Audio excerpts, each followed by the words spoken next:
کل کچھ ایسے مناظر بھی دیکھے گئے کہ مریم صاحبہ جو ہیں وہ نظر نہیں آئیں، اور شہباز شریف صاحب اور محسن نقوی صاحب کو اکٹھے دیکھا گیا، اور ان کے ساتھ تھے اعظم وزیر طارق صاحب۔ جبکہ دوسری جانب پنجاب میں تبدیلی کی ہوا جو ہے وہ بھی نظر آنا شروع ہو گئی ہے، اور اگر لڑائی بڑھتی ہے اور معذرت نہیں کی جاتی، معافی نہیں مانگی جاتی ابصار عالم کی طرف سے، تو پھر پنجاب حکومت جو ہے وہ خطرے سے دو چار ہے۔ خاص طور پہ مریم صاحبہ کی وزارت اعلیٰ پنجاب وہ خطرات سے گھری ہوئی ہے۔ اس کی وجہ یہ ہے کہ پاکستان تحریک انصاف اور پیپلز پارٹی کی لیڈرشپ کے درمیان ملاقاتوں کا سلسلہ شروع ہو چکا ہے، اور تحریک تحفظ آئین پاکستان اور leader of opposition Mahmood Khan Achakzai sahab بھی متحرک ہو چکے ہیں۔ پنجاب میں چودھری پرویز الہی صاحب میدان میں آ چکے ہیں، اور وہ بھی متحرک ہیں پاکستان تحریک انصاف پنجاب کے صدر کے طور پر۔ اس ساری صورتحال سے آپ کو کریں گے آگاہ، لیکن پہلے ذرا کچھ خبریں ہم ایران کے حوالے سے، ہم ایران امریکہ کے حوالے سے بھی لیتے ہیں، اور وہاں پہ بھی کچھ تبدیلیاں آنا شروع ہو گئی ہیں۔ کل صدر ٹرمپ نے ٹویٹ کیا اور انہوں نے بتایا کہ آبنائے ہرمز جو ہے وہ مشروط طور پر کھولی جا رہی ہے، اور جو جہاز پھنسے ہوئے ہیں ان جہازوں کو نکالا جائے گا اور ان کو اجازت دی جائے گی۔ یہ ظاہر کہا گیا کہ یہ جو ہے وہ مشروط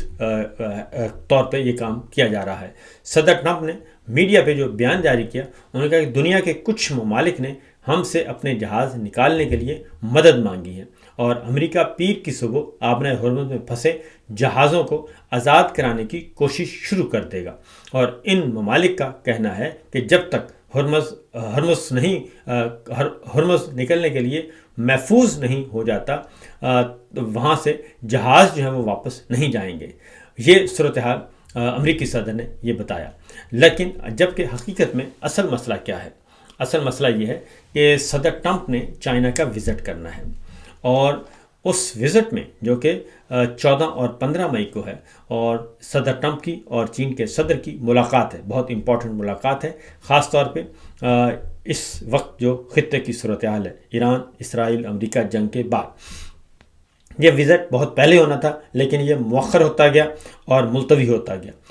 اب یہ باقاعدہ طور پہ ہو رہا ہے، اور اس میں چائنا کی طرف سے واضح طور پر یہ بات کہی گئی ہے۔ اقوام متحدہ میں چین کے سفیر نے کہا ہے کہ امریکی اور چینی صدر کی ملاقات میں آبنائے ہرمز اور جنگ بندی ایجنڈے میں سب سے اوپر ہوگی، یعنی چائنا نے میسج کنوے کیا کہ آبنائے ہرمز پہ جو امریکہ کا کلیم ہے وہ، اور امریکہ کا جو پروگرام ہے اس کو وہ قبول نہیں کرے گا، اور سب سے پہلے آنا ہے تو ویلکم، لیکن سب سے پہلے ایجنڈے پہ یہ 2 آئٹم ہوں گے۔ اب یہ دونوں آئٹم جو ہیں وہ ظاہر ہے امریکہ کے مفاد میں نہیں ہیں، اور اس کا مطلب ہے چائنا نے ایک سٹانس لے لیا، اور وہ ایران کے ساتھ کھڑا ہو گیا ہے، اور واضح طور پر پبلکلی کھڑا ہو گیا ہے، جس کے بعد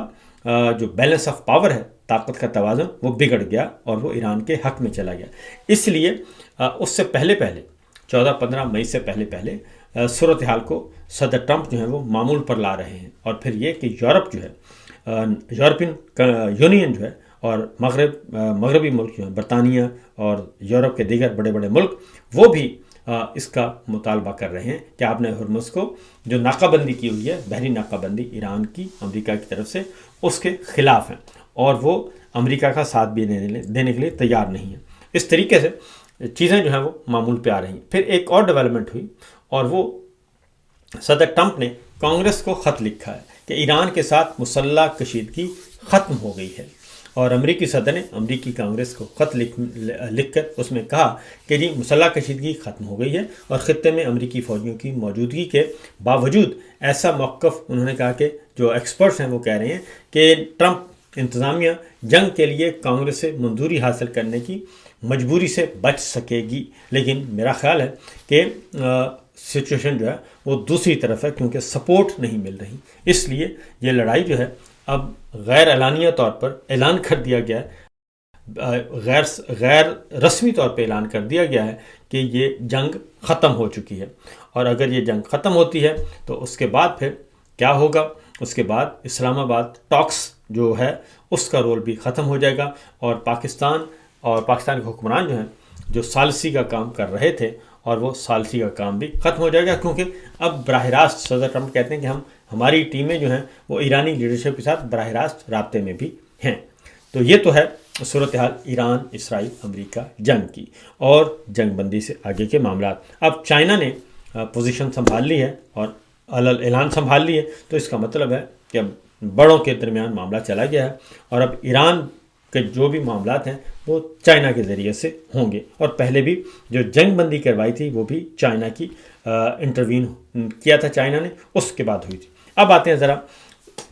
داخلی سیاست کی طرف۔ جی، داخلی سیاست کے معاملات یہ ہیں کہ حکومت، آپ کو معلوم ہے کہ اس میں تو کوئی شبہ ہی نہیں ہے کہ حکومت ناکام ہو چکی ہے، مہنگائی، بے روزگاری، غربت بڑھ چکی ہے، 4 سالوں میں 40,000 ارب یہ قرض لے چکے ہیں اور 21 ارب ڈالر ایک سال میں واپس کرنے ہیں۔ IMF کی یہ 75 شرائط مان چکے ہیں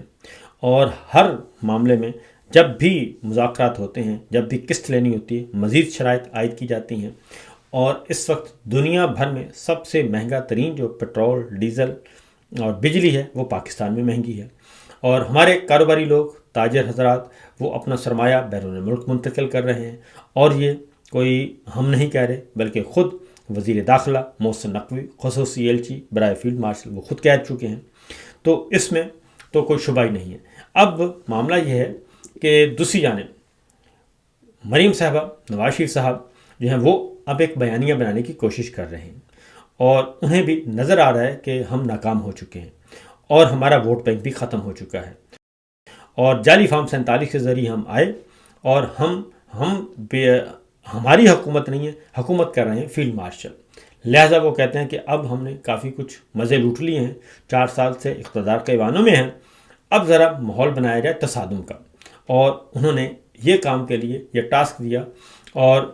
جناب ابصار عالم صاحب کو ان کا جو ولاگ اور ان کی جو گفتگو، وہ انہوں نے کافی ماحول کو گرم کر دیا ہے۔ اب صورتحال یہ ہے اس وقت کہ مریم صاحبہ اور کے درمیان مریم صاحبہ کی ورکنگ ریلیشن شپ جو ہے وہ جو بہت اچھی تھی وہ ختم ہو چکی ہے، اور پہلے جو واٹس ایپ پہ